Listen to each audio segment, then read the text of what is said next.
Jordan recently hosted high-level talks on Syria with U.S. Secretary of State Antony Blinken joining diplomats from the United States, European Union, Egypt, Turkey, and Arab nations. The discussion centered on Syria's political transition, humanitarian aid, and regional stability.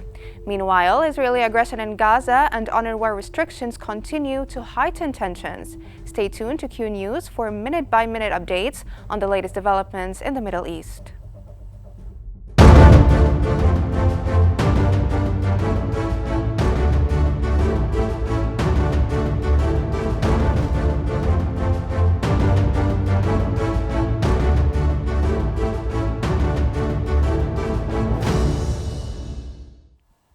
Jordan has hosted U.S., European Union, Turkish, and Arab diplomats for high-level talks on Syria. U.S. Secretary of State Antony Blinken, on a regional Syria-focused tour, also joined the Aqaba meeting. Meanwhile, Turkey will reopen its embassy in Damascus, which has been closed since 2012, amid calls from Ankara for al-Assad to step down. A Qatari diplomat stated that a delegation from the Gulf Emirates would visit Syria on Sunday to meet with transitional government officials and discuss aid and the reopening of their embassy.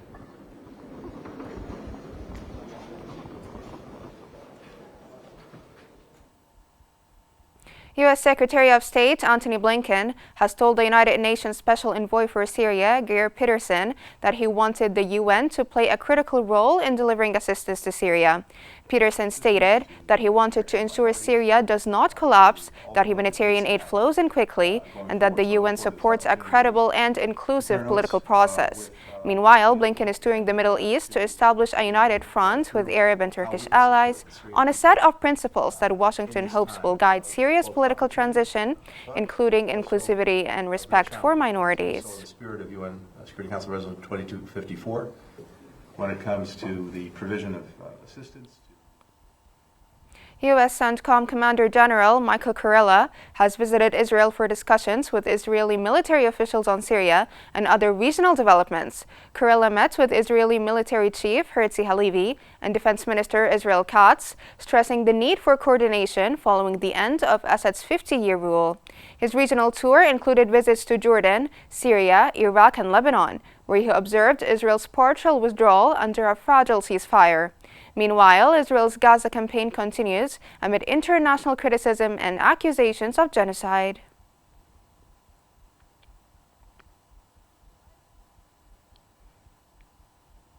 The UN Special Envoy to Syria, Geir Pedersen, has called for a genuine political process to unite all Syrian factions. He further emphasized the need to preserve state institutions and expedite the delivery of humanitarian aid to those in need. Meanwhile, Syrian state television announced the collapse of Bashar al-Assad's regime, broadcasting a red screen with the message declaring the victory of the Great Syrian Revolution. This development follows 11 days of intense clashes between Syrian factions and the military. State TV urged citizens to protect public property and comply with interim oversight led by the Prime Minister. As quickly as possible. And if we can achieve that, perhaps there is a new opportunity. For further analysis on the current situation in Syria, we're joined from Cairo by the managing editor of Al Ahram weekly newspaper, Khalid Dawood. Mr. Khalid, thank you so much for joining us on Qnews. And the military developments in Syria have been escalating, especially with the recent massive explosion over Damascus skyline. And from here, I would like to ask you, how would you describe the current developments in Syria?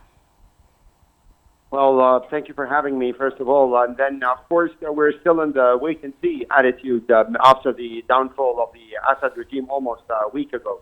Of course, it was very important, the meeting that was held today in Aqaba, Jordan, including all key Arab nations, mainly the countries bordering Syria, along with Egypt, Saudi Arabia, United Arab Emirates, and Qatar, considering their influential role in inter-Arab politics.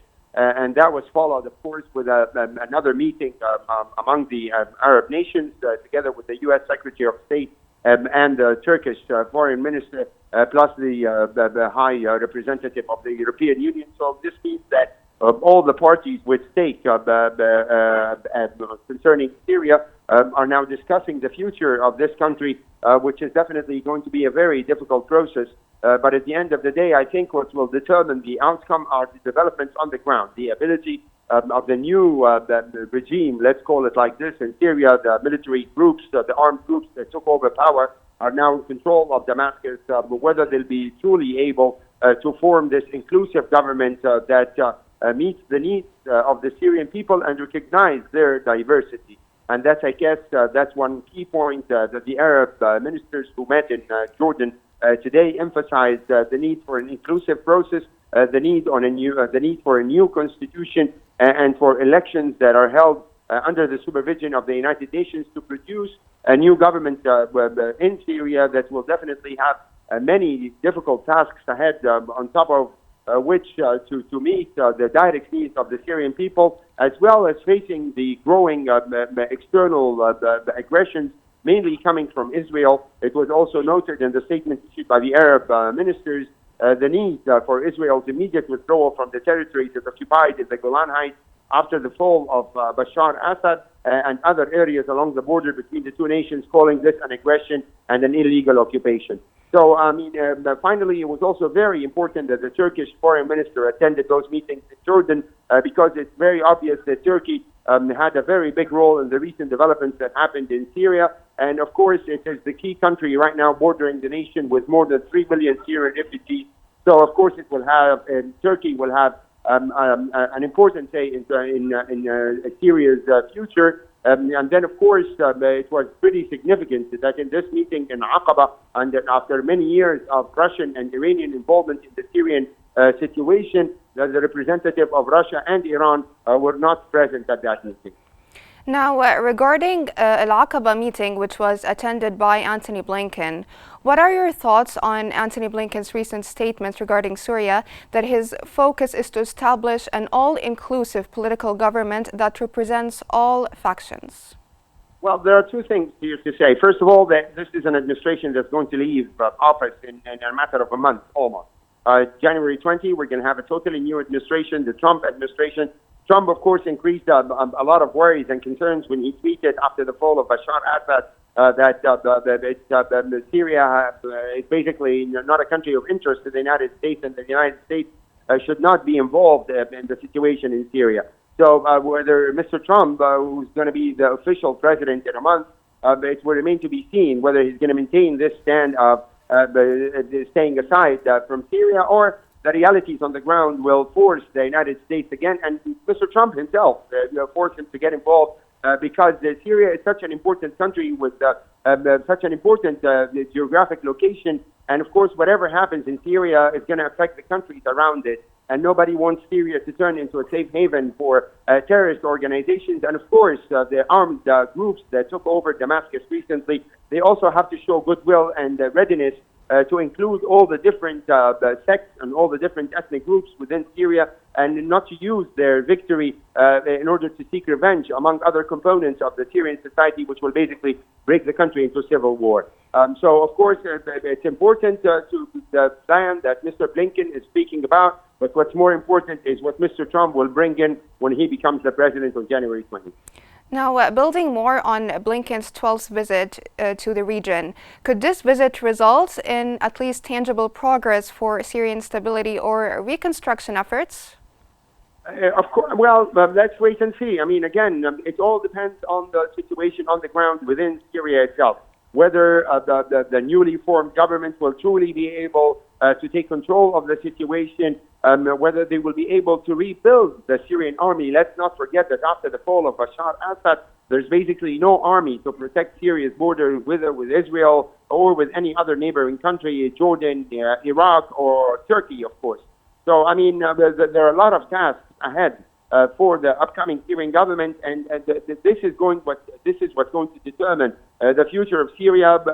Of course, with outside help, whether outside parties will encourage the new Syrian government to start this lengthy process of restoring a credible government in Syria is very important. But it all depends on the Syrians themselves, what they are going to accept, and the fact that, or the hope that the new Syrian regime in control of Damascus right now will be able to meet the many challenges that it has, on top of which to keep the Syrian people united and to maintain the territorial integrity of Syria. There are a lot of Syria's neighbors who have their own ambitions and their own desire to control more of Syria's territory. So, of course, the sooner there is a strong Syrian government, the better for the Syrian people and the better for the country's future.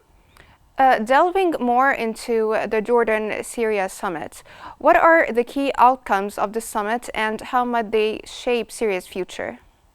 It was a 17-point statement that was issued by the Arab ministers, the Arab Contact Group in relation to Syria.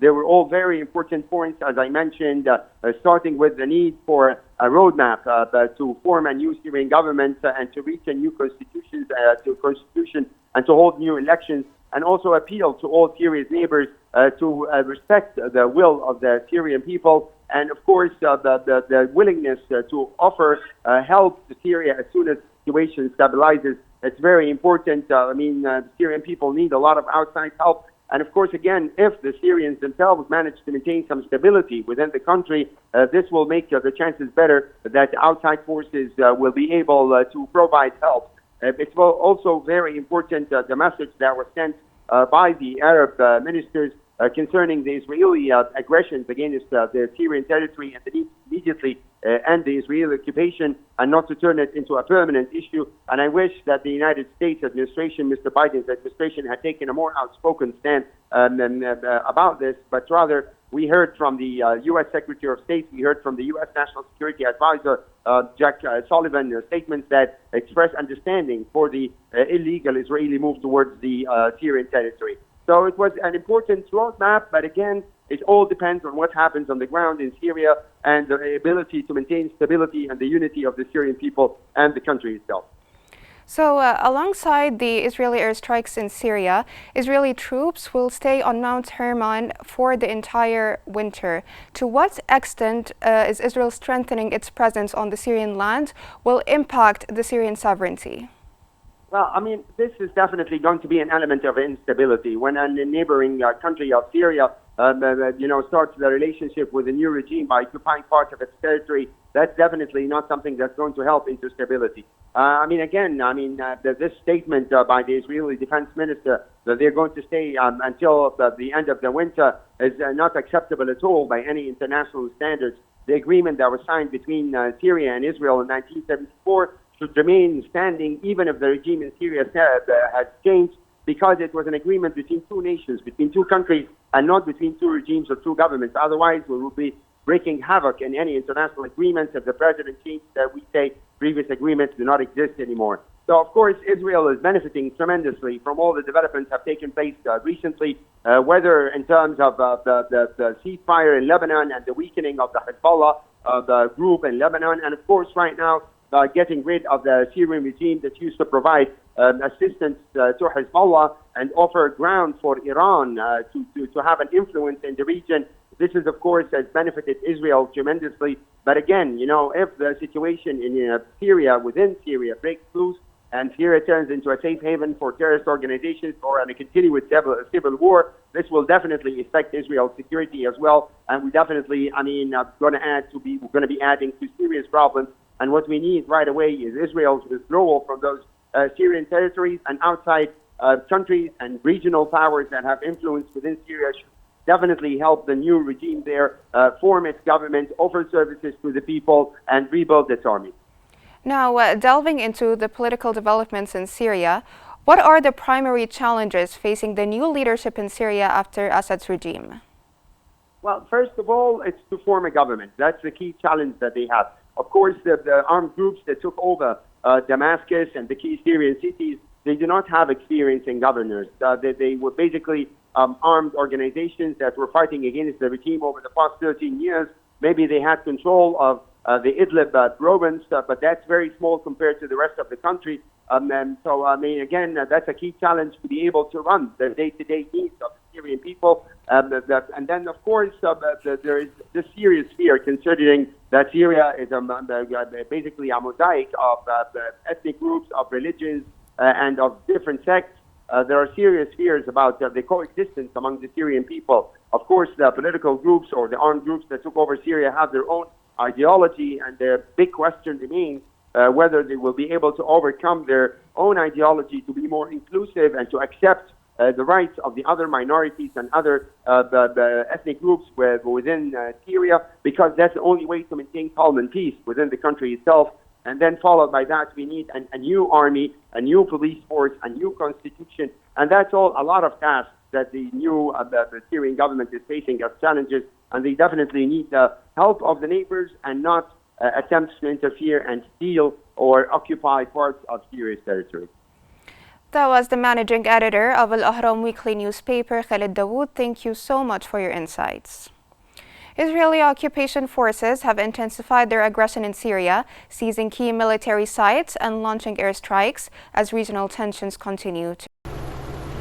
The Israeli occupation forces have intensified aggressions in Syria, targeting key military and strategic sites as regional tensions escalate. Over the past 48 hours, the Israeli military has seized control of the Syrian side of Jabal al-Khalil, aiming to establish a security zone along the border. This significant territorial expansion is justified by Israel as a preventive measure against perceived threats from Iranian forces and Hezbollah operating in the region. Concurrently, Israeli airstrikes reportedly targeted a Syrian chemical weapons facility. Israeli Defense Minister Israel Katz has stated that these actions are intended solely to ensure Israeli security, denying any intent to interfere in Syria's internal affairs. However, the escalation follows Israeli accusations that Syria is being used as a conduit for Iranian arms transfers to Hezbollah in Lebanon.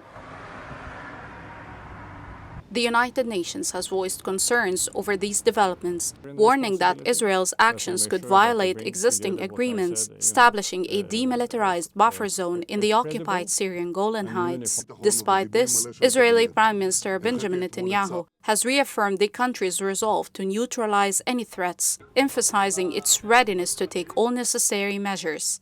International responses have been muted, while the United States continues to support Israel's broader regional strategy. Russia has urged restraint without committing to direct intervention. This latest escalation in Syria unfolds amid an already volatile regional backdrop. The ongoing war in Gaza, combined with daily Israeli violations threatening a fragile ceasefire in southern Lebanon, further complicates the region's dynamics. The situation in Syria adds yet another dimension to the intensifying conflict. And now we move to the latest developments in Gaza.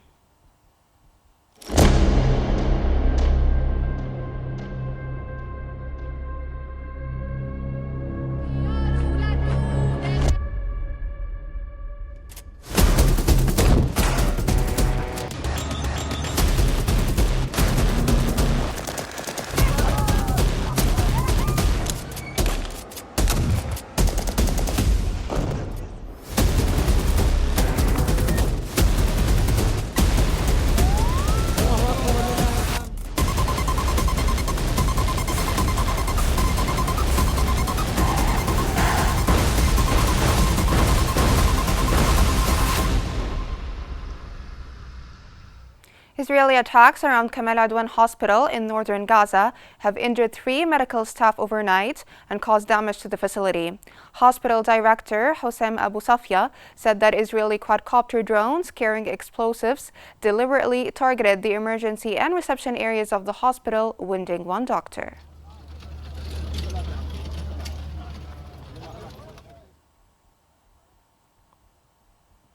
Palestinian President Mahmoud Abbas has discussed with Italian Prime Minister Giorgia Meloni in Rome the latest developments in the Palestinian cause.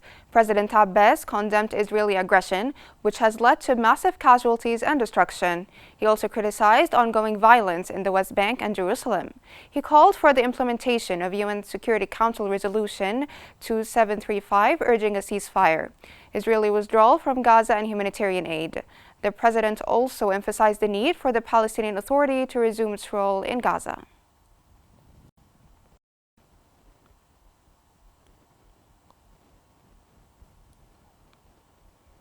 For further analysis on the situation in Gaza, we're joined from Ramallah by the political science professor, Dr. Abdel Nasser Mikki. Dr. Abdel Nasser, welcome to Qnews. Thank you so much for joining us.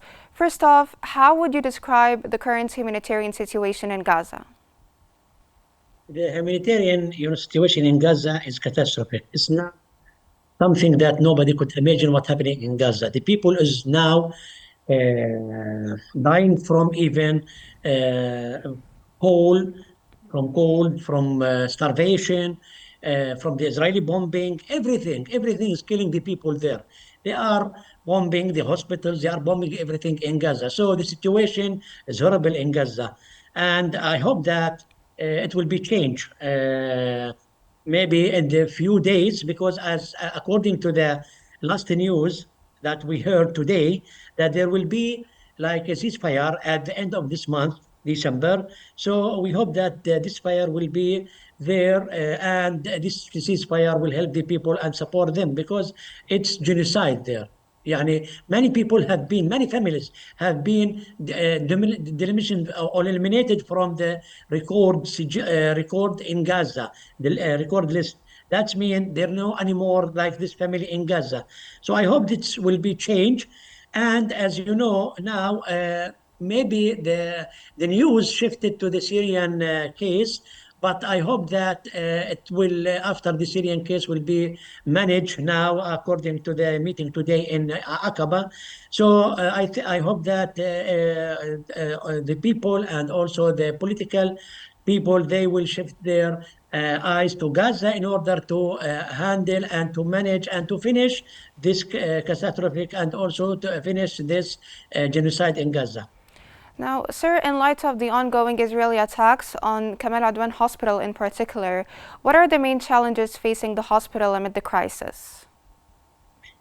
You know that now the people couldn't even move. The doctors, there is no doctors. They killed the doctors there, according to Dr. Hassan Abu Safiya, as he said. And he is also injured from the Israeli bombing before, I think, 20 days. So the lack of the doctors, there is no doctors there. Even if there is doctor, there is no any medicine. And also there is no any, they couldn't move from place to another place. One of the doctors have been killed before 2 days when he tried to come from the Kamal Adwan to Auda hospital. So this is the main challenge there, is that the Israeli is still bombing and killing the people there. So this is also will influence negatively on the hospitals and on the medicine also. So the U.S. National Security Advisor Jake Sullivan has said in a press conference in Tel Aviv that the possibility to implement the exchange deal of hostages and detainees is possible this month. What's the likelihood of this happening from your point of view? Yes, I hope that it will happen. Look, there are many reasons for this. First of all, even the Israeli want to finish this because there is internal pressure from the hostage family in Israel on the Netanyahu government. This is the first thing. And other thing is that now Netanyahu is, as you know, they're accusing him for many of the cases like briberies, that fraud. So also he will be busy with this in order to defeat him himself. And also the situation in Lebanon, South Lebanon, they have been now calm. There is no any more bombing or strike from even Hezbollah. And also in Syrian case, also now there is no any strike even from Syria. So Syria is not anymore freed in Israel.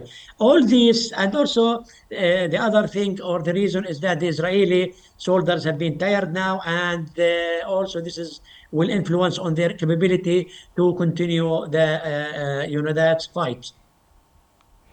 That was the political science professor, Dr. Abdel Nasser Mikki. Thank you so much for your insights. That brings us to the end of our special coverage on the Middle East. Remember to stay updated by following Qnews on YouTube, Facebook, X, Instagram, and TikTok at Qnews EG for the latest developments, and thank you so much for watching.